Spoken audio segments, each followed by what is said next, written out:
Sasa leo bwana, ninataka nikutajie tiba 5 za uhakika kabisa ambazo zinatibu vizuri kabisa mafua. Kwa wale ambao hawajui dalili za mafua, basi kuku kukoroma ni dalili mojawapo ya mafua, lakini pia kuku kupiga chafya.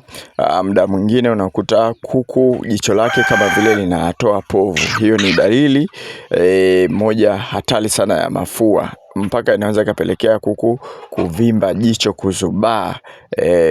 Hayo yote ni mafua. Kwa hiyo ukiona hivyo, na hasa hii dalili ya kuku kuvimba macho, inaweza ikavimba hata jicho moja tu likatengeneza kama tonge hivyo. Wafugaji wengi sana wamekuwa waijui hii dalili, wamekuwa wanakihusisha na magonjwa mengine, yani wanadhani sio mafua. Ukiona kuku wako amevimba jicho, ukisema utumbue vizuri hilo jicho kwa ndani, utaona kama vile kuna tonge hivi la ugali, basi ujue kabisa huyo kuku anaumwa mafua. Na kama unataka kutibia dalili kama hii hapa, kitu cha kwanza inatakiwa ulisafishe hilo jicho kwa kutumia maji ya vuguvugu yenye chumvi, kisha utoe vizuri hayo matonge ya humo ndani. Na hii kitu kama kuku amekaa nayo muda mrefu, inaweza ikampelekea hata upofu. Pale ambapo unakuwa unasafisha, unaweza kukuta unaenda unaharibu hadi jicho. Tukirudi kwenye tiba namba 1 ni haya majani ya mbaazi. Majani ya mbaazi huwa yanatibu vizuri kabisa mafua, hasa yale mafua ya chafya. Kama kuku wako wanaumwa mafua ya chafya, bado hawajafikia hatua ya kwamba jicho linatoa povu, au labda wanasizia, yani yale ya mwanzo kabisa, unatibia kwa kutumia majani ya mbaazi. Tiba ya pili ambayo ni maarufu zaidi na ni nzuri zaidi ni tangawizi. Hii tangawizi ambayo unaiona hapa huwa inatibu vizuri kabisa mafua. Kama kuku wako wanauma mafua ya kukohoa, unaweza ukawatibia. Nilisahau kule kwenye mbaazi kukuambia kipimo. Unachukua jagi 2 zile za lita 2, au unajaza kwenye viganja viwili, yani unashika viganja viwili hivi viwe 10 mara 10, unaweka kwenye maji lita 10. Na hii tangawizi huwa tunachukua, ngoja nikuonyeshe mfano. Hiyo tangawizi ambayo unaiona hapo, mimi nilichokifanya hapo, niliosha vizuri, nikaenda nikaiblend, nikaweka maji kiasi kidogo tu, nikablend, kisha nikaenda kwenye madrink. Hapa nilikuwa natumia tu kama kinga, nikaenda humu pembeni humu kwenye drinker humu unamuona, basi nikawa ninaweka kile kiasi kile bila kuchanganya na maji. Lakini kwa kawaida kabisa waga tunachukuaga tunachanganya na maji lita 10. Unachanganya na maji lita 10, kiasi kama hicho ambacho umekiona hapo nilichokishika hicho. Kisha unawapa kuku wako siku 3 mpaka siku 4 mfululizo.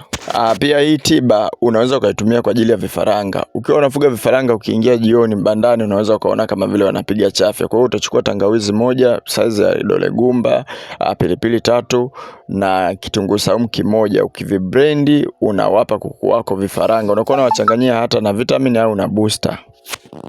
Na kabla sijaenda kukutajia tiba nyingine, nikukumbushe tu unaweza ukajiunga na kundi letu la WhatsApp la mafunzo ya ufugaji. Ada yake ni shilingi 8,000 kwa muda wa miezi 2.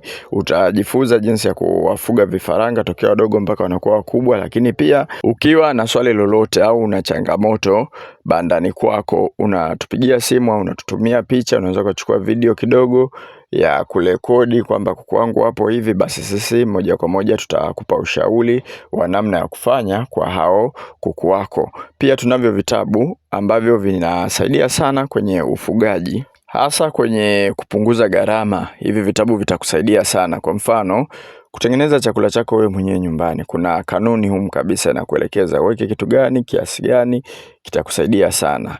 Pia jinsi ya kutengeneza tiba hizi za asili za bure kabisa. Humu kuna vitu ambavyo vinapatikana katika mazingira yote. Unatumia tangawizi, pilipili, vitunguu saumu kwa ajili ya kutengeneza tiba za asili. Yani wewe hichi kitabu hiki cha tiba za asili unakuwa unasoma, labda mafua yanatibiwa na nini, unaandaa, unawapa kuku wako. Siku 3, siku 4 kuku wako wamepona safi kabisa.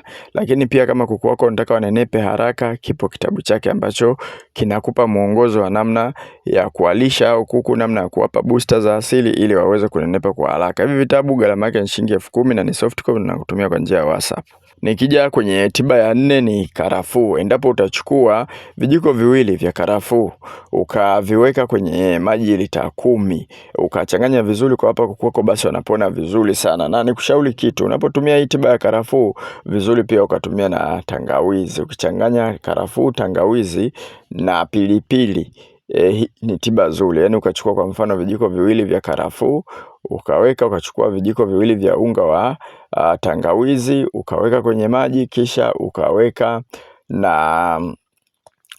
na pilipili 5, hizi pilipili za mwendo kasi kwenye huo mchanganyo wako. Ukipata kipande kidogo cha aloe vera weka, yani kama kuna mafua yameshindikana, jaribu kutumia hii tiba, utakuja kunipa majibu yake. Ni tiba nzuri sana.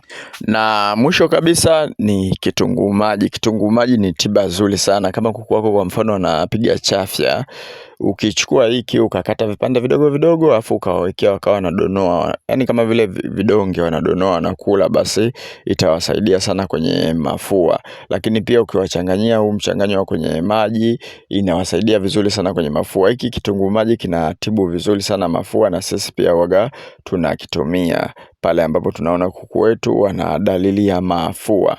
Na nikushauri kitu, kama kuku wako utakuta wapo serious sana wanaumwa, hizi tiba ambazo nimezitaja hapa unazichanganya kwenye maji, unaweza ukawawekea kwenye maji ya uvuguvugu. Yani ile tiba ukaiweka kwenye maji ya uvuguvugu, itajichanganya vizuri zaidi na kuku wako wakinywa watapona vizuri sana. Kwa mfano tangawizi kuweka kwenye maji ya uvuguvugu inatibu sana.